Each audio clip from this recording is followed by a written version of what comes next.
Satanás está vencido.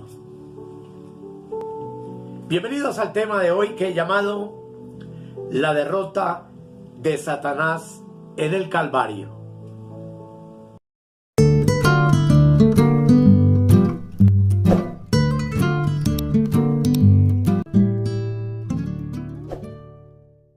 Indudablemente, amados hermanos y amigos, la respuesta a una afirmación como esta la tiene la palabra de Dios. Lamentablemente, el desconocimiento de estas verdades ha impedido que muchos de nuestros amados hermanos en Cristo disfruten de la verdadera libertad de conocer esta verdad en sus vidas. Y como siempre, vamos a hacerlo escudriñando la palabra de Dios. En San Juan capítulo 8, versículo 14, la palabra de Dios dice: y como Moisés levantó la serpiente en el desierto, así es necesario que el Hijo del Hombre sea levantado. Colosenses capítulo 2, versículo 15 dice: y despojando a los principados y a las potestades, los exhibió públicamente, triunfando sobre ellos en la cruz. Y dice también la palabra de Dios: ahora ha venido la salvación, el poder y el reino de nuestro Dios y la autoridad de su Cristo, porque ha sido lanzado fuera el acusador de nuestros hermanos, el que los acusaba delante de nuestro Dios día y noche. Y dice: y ellos le han vencido por medio de la sangre del Cordero y de la palabra del testimonio de ellos, y menospreciaron sus vidas hasta la muerte.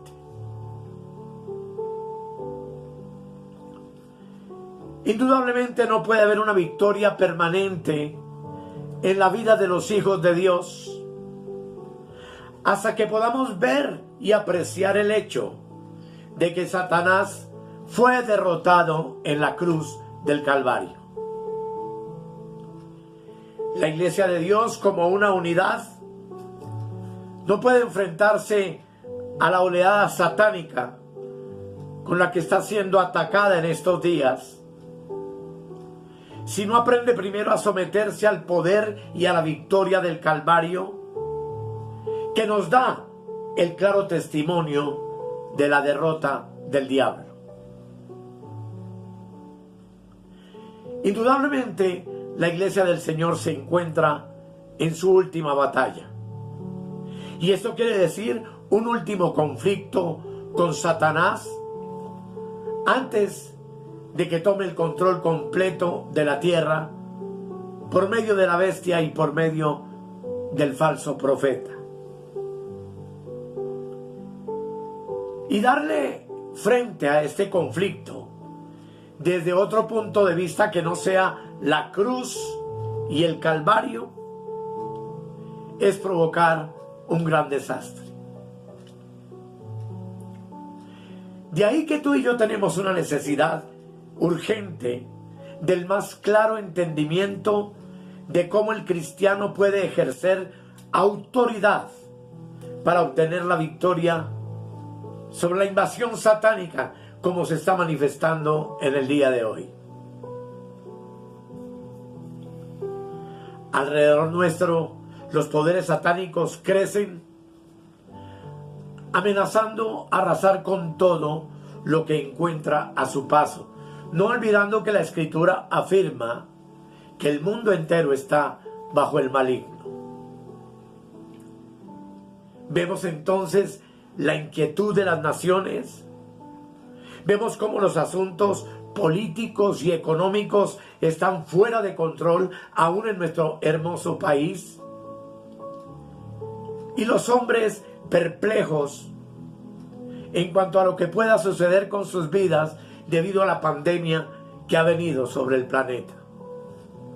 Son tiempos realmente peligrosos, tiempos realmente difíciles. Y lo trágico de todo esto es que en el mundo religioso vemos el mismo crecimiento de ese poder que amenaza y pone en peligro el mismo fundamento de nuestra fe. Mientras tanto, se está preparando un ejército de vencedores, los cuales serán instrumentos en las manos del Espíritu Santo.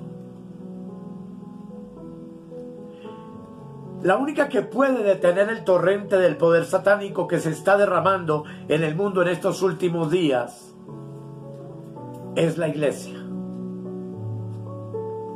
Pero una iglesia sujeta y sometida a la dirección del Espíritu Santo y a la gloriosa palabra de Dios, que es la única verdad que existe hoy sobre la tierra. Dice Isaías 59, 19. Porque vendrá el enemigo como río, mas el Espíritu de Jehová levantará bandera contra él.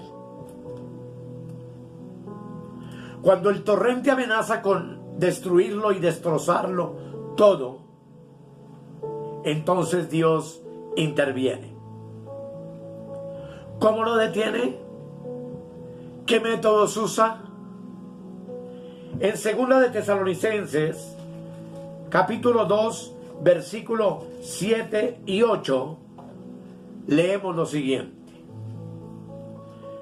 Porque ya está en acción el misterio de la iniquidad, solo que hay quien al presente lo detiene, hasta que él a su vez sea quitado de en medio, y entonces se manifestará aquel inicuo, a quien el Señor matará con el resplandor de su venida. La apostasía y el misterio de la iniquidad está desbordado hoy sobre la tierra, pero no ha podido tomar el control completo porque hay alguien que lo detiene, y quien lo detiene es el Espíritu Santo, que habita en la plenitud del cuerpo de Cristo alrededor de toda la tierra, que habita en la iglesia que fue comprada por Cristo con su sangre en la cruz del Calvario. Pero entonces, cuando la iglesia sea levantada y el Espíritu Santo quitado con ella de la tierra, se manifestará el inicuo, el anticristo, con todo el poder dado por el dragón que es Satanás, y con la alianza y el impulso que le dará el falso profeta. Si usted es honesto en esta hora y ha estudiado la profecía bíblica, se dará cuenta de que estos son los últimos días, los últimos tiempos. ¿Quién es aquel que detiene esa fuerza maligna? Sino el mismo Espíritu Santo de Dios que habita en la iglesia, que habita en cada uno de nosotros, los creyentes, quienes somos el templo del Espíritu Santo. Pero ¿cuál es entonces la bandera que el Espíritu Santo levantará contra el enemigo? La respuesta es sencilla: es el Calvario, es la cruz donde Cristo murió para obtenernos y para darnos la victoria sobre Satanás, sobre el diablo, sobre el pecado y sobre todas las cosas que estamos viviendo hoy sobre la tierra. El hecho de que Satanás fue derrotado en la cruz del Calvario tiene que ser entendido por parte del pueblo de Dios. Tenemos que apropiarnos de esa verdad y abiertamente proclamarla sin ambajes. Lamentablemente hay una cantidad de incertidumbre considerable en la mente de muchos de los hijos de Dios en lo que a esta importante verdad se refiere la Escritura.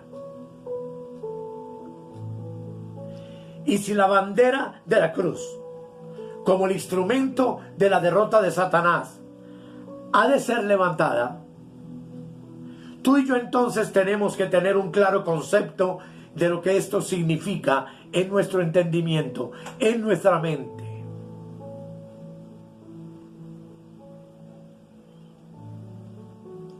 Es lamentable ver cómo cantidad de ministros, de personas muy respetables, han usado a Satanás como el asustador de los hermanos. Hoy el tiempo en el púlpito, y lo digo porque lo escucho y lo escuché recientemente, está ocupado por rendirle, entre comillas, honra al diablo y a Satanás, amenazando con él a los hogares, a los hijos, a la nación, al planeta, y presentándolo en algunas ocasiones como un enemigo más poderoso en la iglesia que Cristo. Busquemos en la palabra de Dios y veamos lo que dice la palabra en cuanto a la derrota de Satanás en la cruz del Calvario. Vamos a leer Hebreos capítulo 2, versículo 14 y el 15, donde la palabra del Señor dice lo siguiente. Hebreos 2, 14 y 15 dice: así que por cuanto los hijos participaron de carne y sangre, él también participó de lo mismo. ¿Quién? Cristo. ¿Quiénes son los hijos? Somos nosotros. Para destruir por medio de la muerte al que tenía el imperio de la muerte, esto es, al diablo, y librar a todos los que por el temor de la muerte estaban durante toda la vida sujetos a servidumbre. Amados,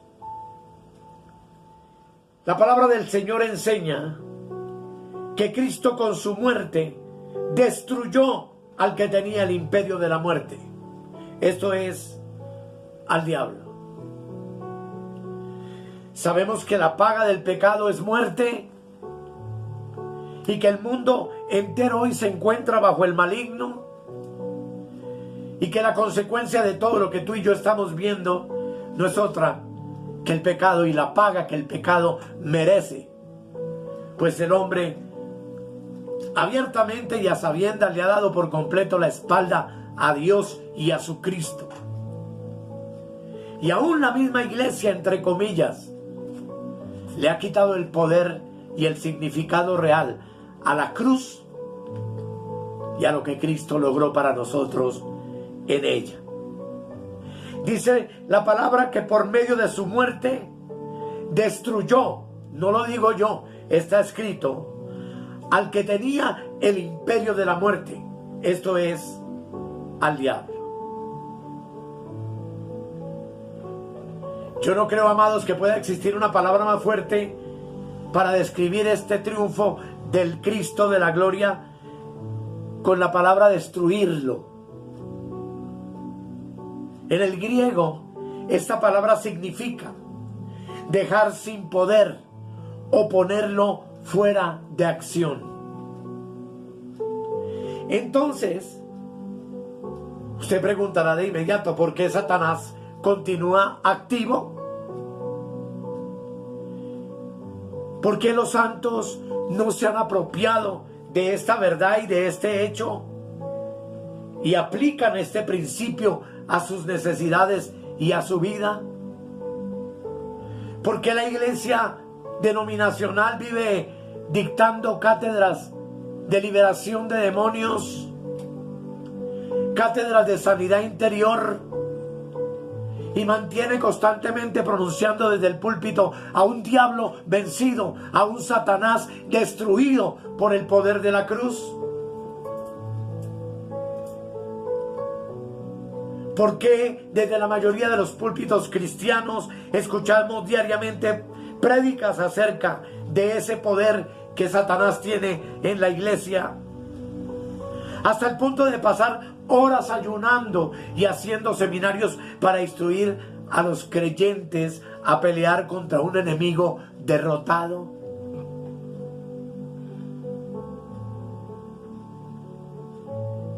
Jesucristo ha rescatado con su muerte a todas las almas del poder del diablo, del poder del maligno.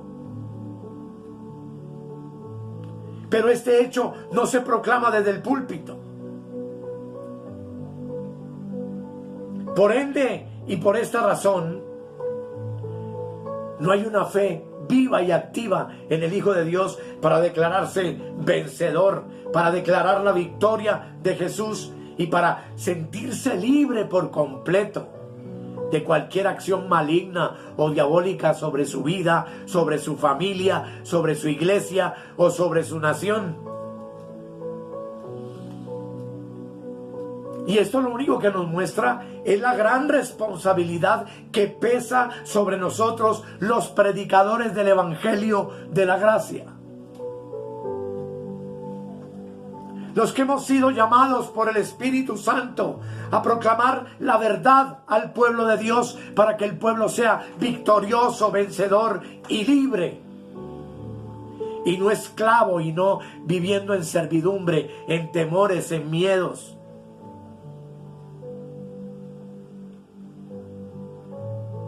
Y es que una cosa real y verdadera que tenemos que entender es que Satanás es el gran usurpador. Después de haber sido derrotado por Cristo en la cruz del Calvario, Satanás ha sido, lo repito, un usurpador. Y sin duda alguna no tiene ningún derecho, ni sobre ti, ni sobre tu familia, ni sobre tu iglesia, ni sobre tus posesiones materiales. No tiene ningún derecho sobre tu salud, como se le quiere atribuir en muchas ocasiones. Entonces, ¿qué es lo que pasa? Que no nos hemos dado cuenta de lo que esto realmente significa. Si él no tiene ningún derecho, entonces cualquier posición que quiera mantener lo está haciendo como un usurpador, como un proscrito, como un bandido engañador. De sí, que es padre de toda mentira. Y es un engañador terrible y tremendo, pero que fue vencido por Cristo con su muerte en la cruz del Calvario. Como es un usurpador, puede ser resistido donde quiera que su poder se deje sentir o se manifieste. Tú y yo tenemos en Cristo autoridad para hacerlo. Él no tiene derecho sobre ninguna vida y sobre ningún lugar y sobre ninguna organización, menos la iglesia. Y no solamente esto, sino que nuestro deber como ministros del nuevo pacto es oponernos a esa clase de enseñanza falsa. Dejar a Satanás, al diablo, sin desafiarlo, es como robarle a Jesús aquello por lo cual él murió en la cruz. El no proclamar la derrota del diablo es también robar a los hombres aquello que tanto han anhelado, que tanto han deseado, aquello a lo cual tienen derecho. Y es el derecho de ser verdaderamente libres y tener la oportunidad de romper todas las ligaduras del enemigo en sus vidas, en sus hogares, en sus iglesias, en su economía y en todo lo que somos. El no comprender, amados, esta verdad claramente es la falta o lo que causa la falta de entusiasmo de una labor agresiva para ganar las almas perdidas para Cristo. Es también la causa de la pasividad de muchos creyentes espirituales en cuanto a los males que existen en este mundo. Y es que si el Calvario representa la derrota de Satanás, ¿por qué le es permitido engañarnos con las falsas enseñanzas del modernismo y las falsificaciones de espiritismo que hoy se ven en las iglesias.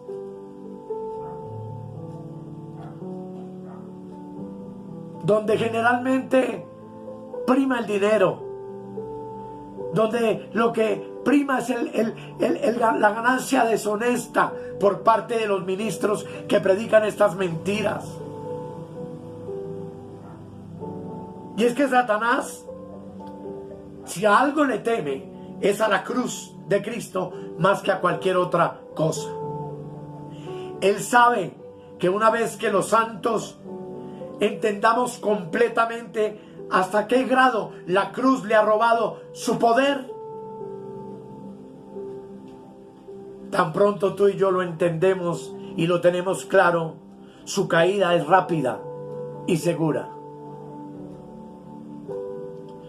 Si usted nota, en la mayoría de todos los mensajes que he compartido hasta hoy, que son más de 130, en ninguno nombro a Satanás o al diablo como ganador, ni siquiera como enemigo.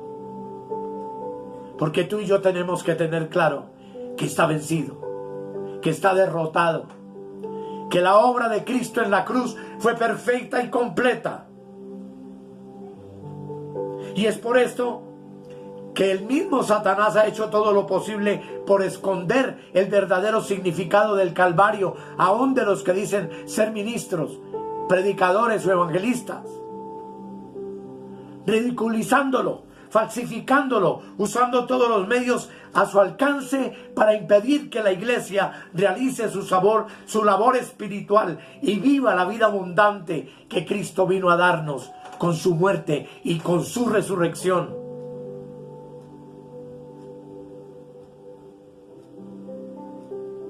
El diablo no puede seguirle ocultando la verdad al creyente.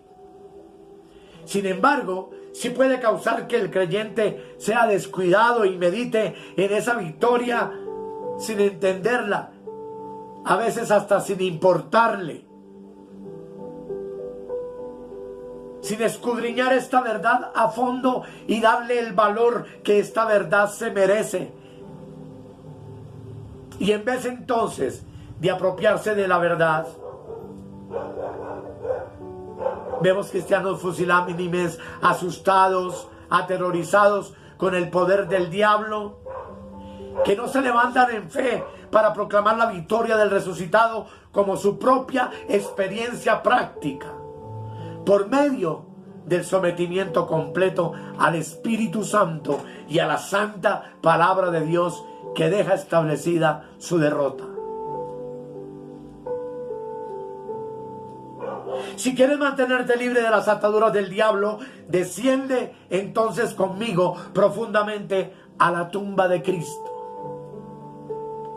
Satanás es un enemigo derrotado, pero solo hay un lugar donde este hecho puede hacerse una realidad permanente en la vida del creyente, y ese lugar es la muerte de Cristo, el derramamiento de su sangre. La Escritura afirma que tú y yo morimos con Él y fuimos sepultados con Él. Y si morimos con Cristo y fuimos sepultados con Él, el diablo no nos puede seguir hasta ese lugar, porque ha perdido para siempre la batalla en todo lo que pueda relacionarse con nosotros. La cruz nos separa de todas las cosas que el diablo quiere usar para amedrentarnos, para esclavizarnos, para evitar que podamos comprender la verdad de la palabra en nuestra, que es la única garantía que tú y yo tenemos de victoria absoluta y permanente. Amados, es tiempo de que como iglesia y cuerpo de Cristo tomemos la autoridad que tenemos. Dice la palabra de Dios en Efesios 1:3. Con Cristo,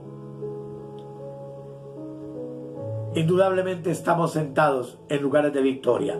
Dice: bendito sea el Dios y Padre de nuestro Señor Jesucristo, que nos bendijo con toda bendición espiritual en los lugares celestiales en Cristo. Tú y yo Amados amigos y hermanos, somos personas bendecidas desde antes de la fundación del mundo, espiritualmente benditos en los lugares celestiales con Cristo. ¿Y a qué hace referencia a esto? Efesios 2, versículo 4 al 6 dice: pero Dios, que es rico en misericordia, por su gran amor con que nos amó, aun estando nosotros muertos en pecado, nos dio vida juntamente con Cristo. Por gracia, dice, sois salvos. Y juntamente con Él nos resucitó. Y asimismo nos hizo sentar en los lugares celestiales con Cristo Jesús. Tú y yo somos ciudadanos celestiales. Tú y yo somos ciudadanos del cielo. Tú y yo no somos del mundo. Y amados hermanos, hemos recibido la vida del Señor, quien nos ha resucitado, para sentarnos juntamente con Él, así como Él venció en la muerte y resucitó para sentarse a la diestra del Padre. Pero no se fue solo, también a ti y a mí nos sentó juntamente con Él, a la diestra del Creador del universo, en los lugares celestiales, como dice la Escritura, en Cristo Jesús. Nuestra posición es de victoria plena, como dice Efesios 1, versículo 19 al 23. Leámoslo cuidadosamente. Dice: ¿y cuál la supereminente grandeza de su poder para con nosotros, los que creemos? Indudablemente es para los que creemos. Según la operación del poder de su fuerza, la cual operó en Cristo, resucitándole de los muertos y sentándole a su diestra en los lugares celestiales. Sobre todo principado, autoridad y poder y señorío, y sobre todo nombre que se nombra, no solo en este siglo, sino también en el venidero. Verso 22. Y sometió todas las cosas bajo sus pies, y lo dio por cabeza sobre todas las cosas a la iglesia, la cual es su cuerpo, la plenitud de aquel que todo lo llena en todo. Amados, cuando Cristo resucitó, nosotros resucitamos con Él. Cuando Cristo entró en el cielo y se sentó a la diestra del Padre, nosotros también nos sentamos con Él a la diestra del Padre en los lugares celestiales. ¿De dónde la iglesia pretende hacer una guerra disque espiritual de abajo para arriba, si la iglesia está sentada en los lugares espirituales con Cristo?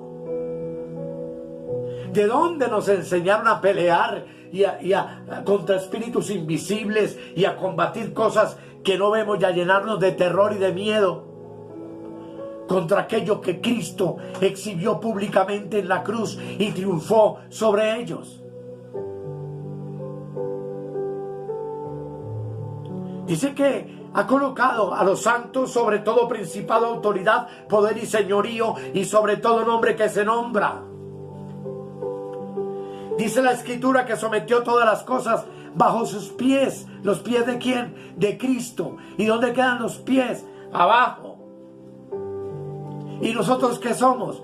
El cuerpo de Cristo. No podemos olvidar esa verdad maravillosa. Dice, sometió todas las cosas bajo sus pies y lo dio ¿a quién? A Cristo por cabeza sobre todas las cosas, a la iglesia. Iglesia, somos más que vencedores. Satanás está vencido. Y nuestro llamado es a comunicarle al hombre que Dios ya está reconciliado con él. Y que el hombre solo necesita conocer la verdad de la palabra. Pues dice que la iglesia es su cuerpo. Y no solamente dice eso, sino que es la plenitud de aquel que lo llena todo en todo.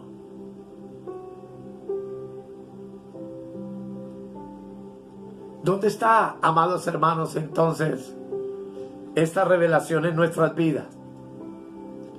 ¿Qué ha pasado? Que no hemos ido a la fuente. que nos hemos dejado distraer por charlatanes y por hombres que cuentan muchas historietas y muchos cuentos desde un púlpito, pero no edifican la iglesia con lo que está escrito. Y yo no los estoy juzgando, no los condeno. El problema es del Señor con cada uno de ellos. Pero, amados hermanos, tú y yo sí tenemos una responsabilidad con lo que está escrito en la palabra de Dios, y no solamente con lo que está escrito, sino que debemos conocerlo y, lo más importante, debemos vivirlo. Tú y yo somos vencedores, perfectos y completos en Cristo, y nada nos falta. La plenitud de Él está en ti y está en mí. La plenitud de Él lo llena todo en todo. Y como dice otro texto que ya no voy a mirar ahora, dice: en Él estamos completos, sin que nos falte cosa alguna.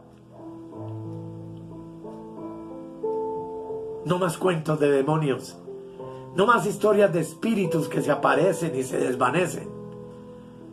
Toda esa es la teología de los indoctos, la teología de los enemigos de la cruz de Cristo, la teología de los que no les conviene que el cristiano conozca la verdad, para que deje de vivir en temor, en miedo, subyugado, avergonzado, mendigo, pedigüeño, como fuimos enseñados por las denominaciones en el pasado. Es tiempo de que como iglesia nos levantemos triunfantes, levantemos nuestro rostro, porque nuestra redención está cerca.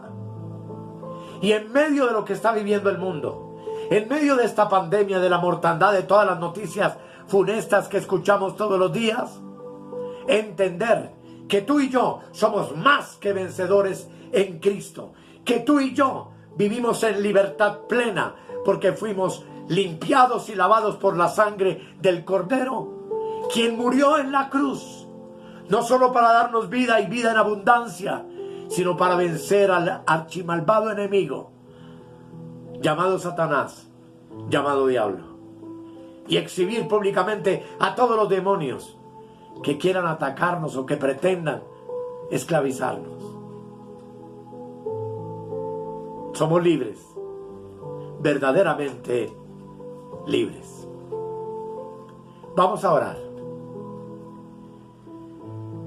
Querido Dios, tu palabra es hermosa y es la verdad. Yo soy un rey y un sacerdote. Yo estoy sentado contigo en los lugares celestiales, sobre todo principado y toda potestad. Yo soy una nueva creación. Yo soy un hombre espiritual. Yo soy un espíritu vivificante en Cristo.